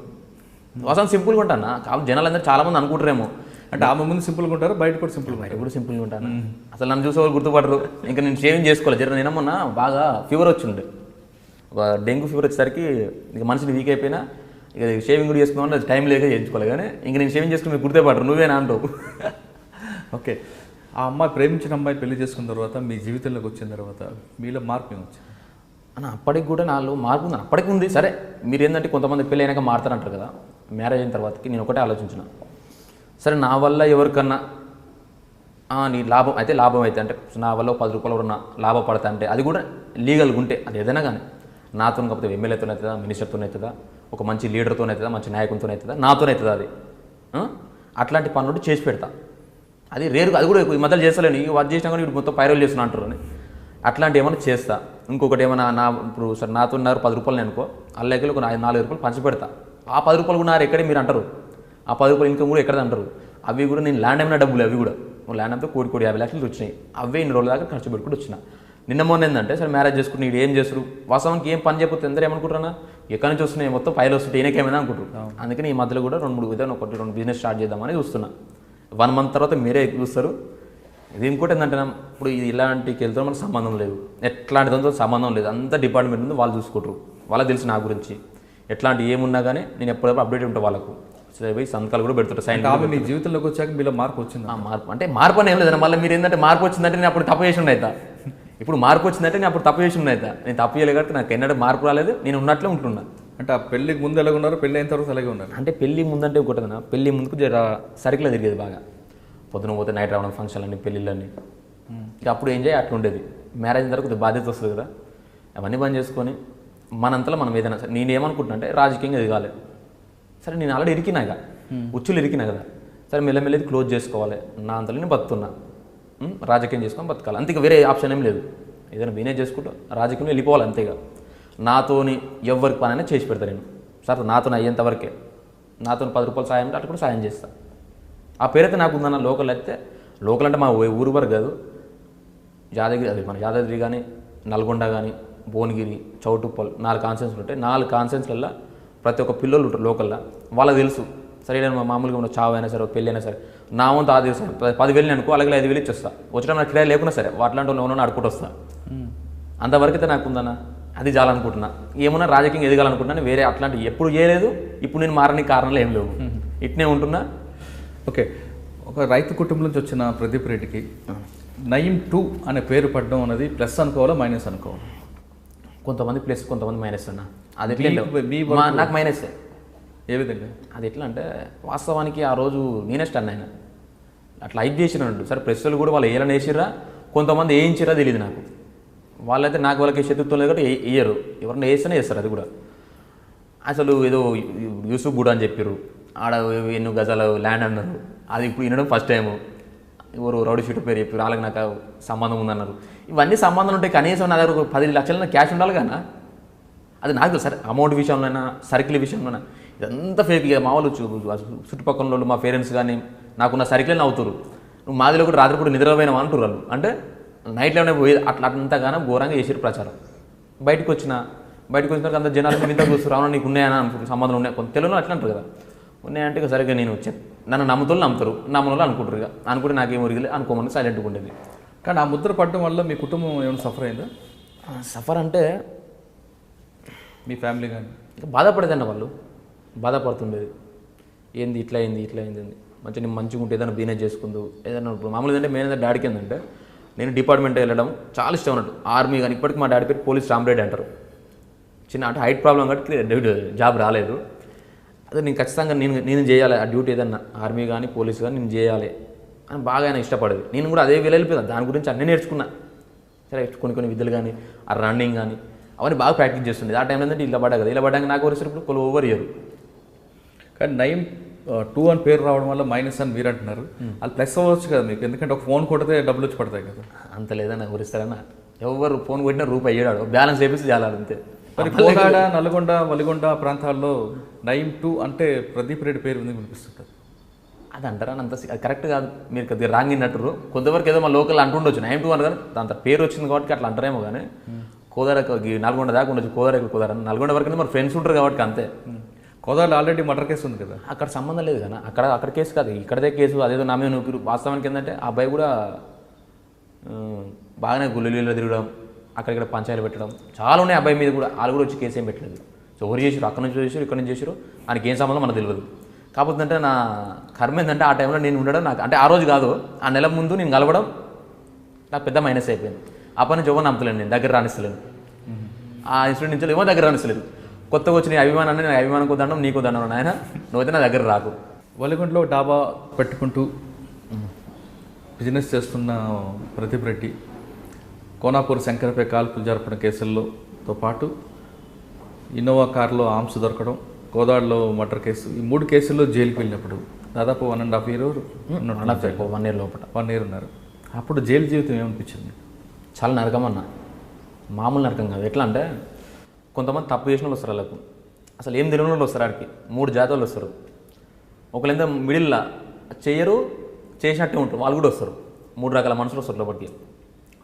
అలా 2 ఉండాలి. జైలు జీవితం మంచిగా గడపాలంటే పైసలు ఉండాలి, మన పరపతన ఉండాలి.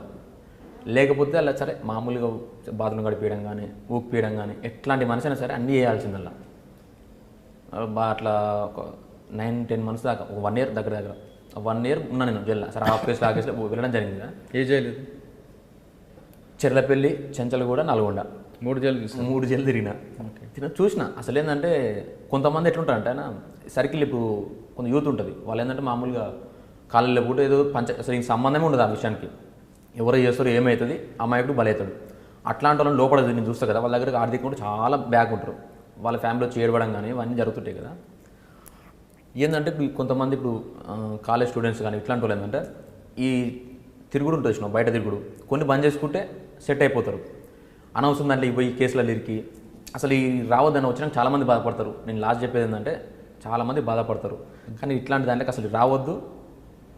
జైల్లో జీవితం అసలు అనుభవించద్దు. జైలుకి వెళ్ళి వచ్చిన తర్వాత మీరు అంటే జైల్లో జీవితం చాలా నరకం అని మీరు చెప్తున్నారు. జైలు జీవితం పెద్ద గౌరవంగా కొంతమంది భావిస్తుంటారు. కొంతమంది యువత జైలుకి వెళ్ళి వచ్చిన తర్వాత హీరోగా ఎక్స్పోజ్ అవ్వడం, వాళ్ళకి జైలు దగ్గరకు అనుచరులు వచ్చి జైలు కొడుతూ తీసుకువెళ్ళడం జరుగుతుంటే దాన్ని ఏ విధంగా అర్థం చేసుకో? అదొకప్పుడు అన్న, ఇప్పుడు కాదు.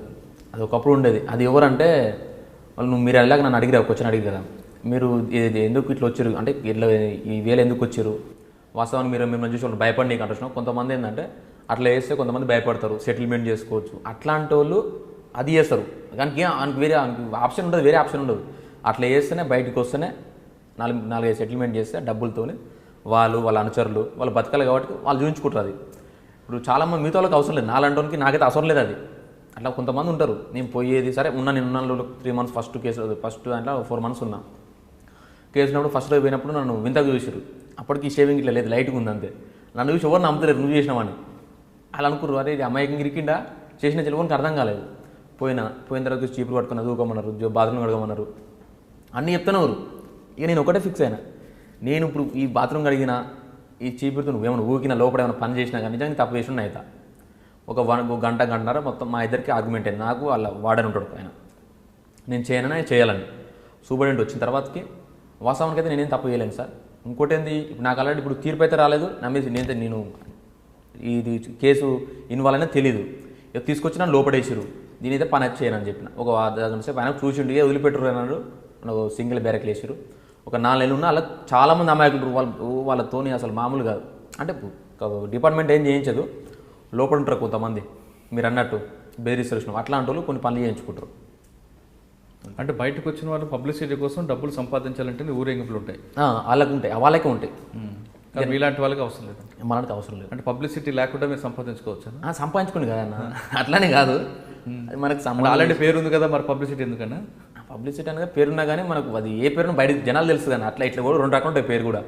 ఒక రకమైనది భయపడే పేరు, వాడి నిజంగా భయపడిస్తాడు. మనకు భయపడిన అవసరం లేదు, అభిమానంతో వస్తారు మన దగ్గరికి అంతే. ఓకే, ఫైనల్గా చెప్పండి ప్రదీప్ రెడ్డి, చాలామంది యువత మీరు అన్నట్లుగా అన్ఎక్స్పెక్టెడ్గా కొన్ని ఇరికిపోతారు ఆ ఊబిలోకి. ఆ ఊబిలోకి వెళ్ళిన తర్వాత బయటకు రావడానికి చాలా ఇబ్బంది పడుతుంటారు. మీ స్టోరీని ఎగ్జాంపుల్ తీసుకొని మీరు అనివార్య కారణాలతో కోనాపూర్ రాములతో తిరగడం, అంతవరకు వ్యాపారస్తుడిగా ఉన్న ప్రదీప్ రెడ్డి కోనాపూర్ రాములతో తిరగడం వల్లే ఆ క్రైమ్ ఆ నేరాలు బాట పట్టారనే విషయం చాలా స్పష్టంగా తెలుస్తుంది. అంటే అక్కడి నుంచి స్టార్ట్ అయిన మీ లైఫ్ ఇప్పుడు రౌడీ షీట్ వరకు వచ్చింది. మీలాగే ఆ విధంగా తిరిగితే మిగతా వాళ్ళందరూ కూడా వాళ్ళు అదే ప్రాబ్లం ఫేస్ చేస్తారా, లేదా తెలివిగా తప్పించుకునే అవకాశం ఉందా? అందులో 2 అంశాలు ఉంటాయి. ఒకటి ఏంటంటే కొద్దిగా రాగానే సైలెంట్ తప్పుకుంటారు. అది కొంతమంది మొత్తం అట్లా మొత్తం చిన్న ఉన్నాడు, కాలేజీ నుంచి ఉన్నాడు, పెద్ద రౌడీ షీట్ కూడా అవుతారు, ఇంకేమైనా అవుతాడు. ఇప్పుడు మీరు యువతకి ఏ మెసేజ్ ఇస్తారు? మీలాగే రమ్మంటారా, లేదు మంచి బాటలో నడుచుకొని హ్యాపీగా ఉండమని? నాలే కదన్నా, అసలు ఇంటి దగ్గర అమ్మ నాన్న చెప్పినట్టు వినుకుంటా కాలేజీకి వెళ్ళి ఇట్లా చెడు ఉంటాయి కదా, కొన్ని అలవాట్లు అన్నిటికి దూరం ఉండి మంచిగా చదువుకొని ఏదైనా జాబ్, సరే వాళ్ళకు ఏ వృత్తి నచ్చితే ఆ వృత్తి వెళ్ళమని ఇట్లాంటి కేసులు ఇన్వాల్వ్ కానీ అవసరం లేదు, రూపాయి వచ్చేది లేదు, అనవసరంగా పేరు బదనం. అంతకుముందు లెక్క రౌడీజం, నేను ఆడ షో చేస్తా అంటే ఈడ షో చేస్తా అంటే ఎవరు పట్టించుకోరు. ఇంకోటి ఏంటంటే డిపార్ట్మెంట్ కూడా చాలా స్ట్రిక్ట్ ఉంది తెలంగాణ ప్రభుత్వం రాగానే. ఏమున్నా కానీ పోలీస్ డిపార్ట్మెంటే చూసుకుంటుంది. ఇప్పుడు ఎట్లాంటి ఏం చేద్దాం ఇప్పుడు కాదండి, ఇప్పుడు కాని ముచ్చట ఏదున్నా మంచితో నడుస్తుంది. అంతేగాని ఇట్లాంటి కేసులు ఇరకడం కానీ వాళ్ళని బెదిరిస్తా, నేను వీళ్ళని బెదిరిస్తా, గ్యాంగ్ వేసుకొని తిరుగుతా అంటే ఇప్పుడు అస్సలు నడవట్లేదు. అంటే ప్రదీప్ రెడ్డి వాళ్ళ నాన్నగారు మాట వినకపోవడం వల్లే ఈ రోడ్డు ఎంచుకుని మా నాన్నగారు మాటని కదా, ఆయన మాట వినుకుంటేనే కదా. ఆ మాట వినుకుంటే ఒక 4 సంవత్సరాలు నాకు సరే అప్పుడు ఇంట్రెస్ట్ కూడా పెద్దగా. ఆయన మాటని 4 సంవత్సరాలు కరాటే నేర్చుకున్నా, 2 సంవత్సరాలు మామూలు ఈవెంట్ రన్నింగ్ ఇట్లా ఆయన మాటినా కదా. దాని తర్వాతకి ఒక 4-5 ఈవెంట్స్ కూడా పార్టిసిపేట్ చేసిన, కానిస్టేబుల్ కానీ ఆర్మీ కానీ. అటు వెళ్ళిన ప్రదీప్ రెడ్డి మరి కోనాపూర్ రాములు బార్గం ఎందుకు ఎంచుకున్నారు? అంటే ఎంచుకున్నట్టు మొత్తం జెండా పట్టుకొని తిరగలే కదా నేను. మా ఊరు కాబట్టి ఆయన వచ్చినప్పుడు ఫోన్ చేసినప్పుడు మా దాబా గడికి వచ్చి భోజనం మా దాబా దగ్గరనే చేసేది, బయట ఎక్కడ చేయపోయేది. మా దాబా దగ్గర చేసినప్పుడు తను రాగానే సరే మా ఊరు కాబట్టి మేము విలువిచ్చేది. ఇంకోటి వీళ్ళు దొంగలు అయితే మేము విలువైపోదు కదా, వీళ్ళు మంచోళ్ళు ప్రజల గురించి అన్ని చేసారు కాబట్టి వీళ్ళు విలువిచ్చేది. కానీ మీ డాబా దగ్గరికి కోనాపూర్ రాములు లాంటి వాళ్ళు చాలా మంది వస్తుంటారు కదా, వాళ్ళ బాట ఎందుకు ఎంచుకోలేదు? అంటే ఇప్పుడు మా ఏరియాలో ఇప్పుడు ఆయనే కానీ మా ఏరియాలో ఏంటంటే అట్లాంటి ఎవరు లేరు, నార్మల్ వ్యక్తులు వస్తారు పోతారు, అది కామన్ విషయం. సరే రాజకీయ నాయకులు వస్తారు, రాజకీయ నాయకులు మేము ఎప్పుడు నమ్మలే. కానీ వలిగొండ దగ్గర డాబాలోకి వచ్చేవాళ్ళు కోనాపూర్ రాములు ఒకటే కాకుండా వలిగొండలో ఉన్న చాలా మంది తెలివైన వాళ్ళు ఉన్నారు, చదువుకున్న వాళ్ళు ఉన్నారు, వాళ్ళు కూడా వస్తుంటారు. ఆ యాదగిరిగుట్టకు వచ్చిన వాళ్ళు కూడా వలిగొండకు వస్తారు, పక్కన మత్స్య నరసింహస్వామి టెంపుల్కి వచ్చిన వాళ్ళు కూడా మీ డాబాకి వస్తుంటారు. అందరూ వస్తుంది, మా ఊరు కదా, మా విలేజ్. ఇంకోటి ఏంటంటే మా విలేజ్, దాంతోపాటు మా ఏరియా కల్చర్ కొద్దిగా అట్లుండేది. మా దాసేడుగూడెం అంటే దగ్గర సాంబశివుడు, సామల కిష్టేయుడు మా ఏరియా నుంచి చాలామంది ఉన్నారు. అవును, నక్సల్ పార్టీలో పోయిన వాళ్ళు ఏంటంటే ఏం ఆశించి పోలే కదా, ఏదో డబ్బులు వస్తాయని పోలేదు. మామూలు వాళ్ళు ఏంటంటే వాళ్ళు రావడం వాళ్ళకి కొద్దిగా రెస్పెక్ట్ ఇచ్చేది, మేమంతే విలువ ఇచ్చేది.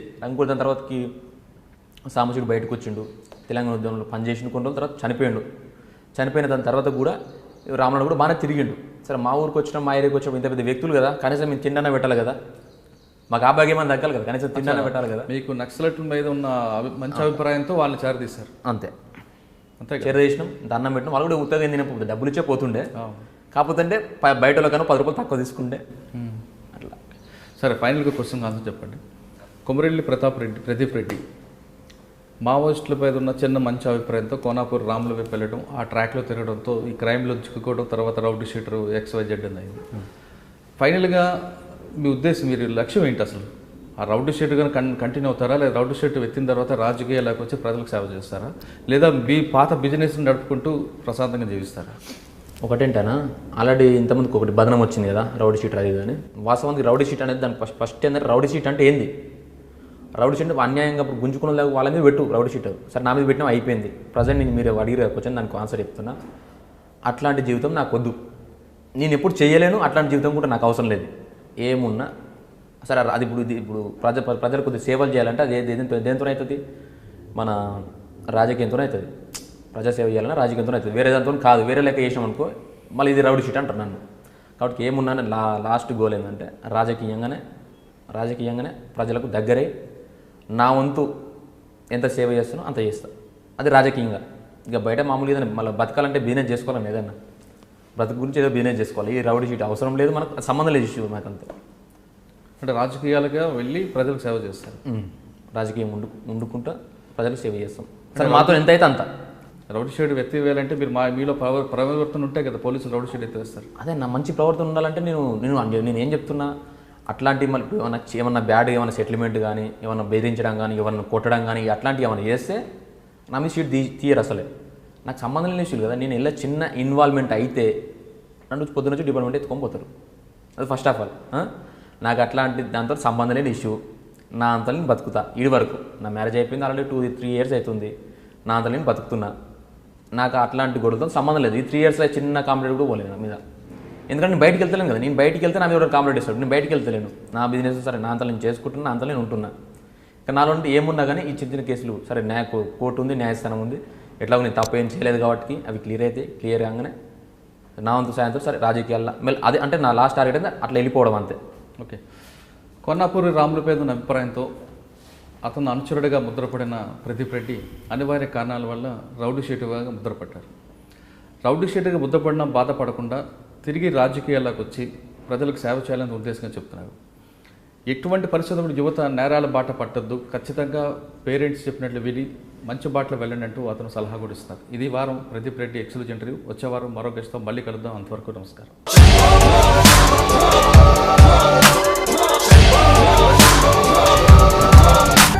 ఫోటోలో వ్యక్తి ఎవరమ్మా? మీ ఆయన చనిపోయారా? అయ్యో, ఎక్కడ పడితే అక్కడ ఏది పడితే అది వాగుతున్నాడని పోలీసులు నగర బహిష్కరణ చేశారండి. మొదటి భార్యని చేసుకున్నాక పిల్లలు పుట్టలేదని రెండో పెళ్లి చేసుకున్నారు. ఆవిడకి పుట్టలేదు. మూడోసారైనా తగులుతుందనుకున్నా, తనకే పుట్టలేదు. ఆయన దగ్గర బాణం ఉంది కానీ దానికి పదును లేదురా.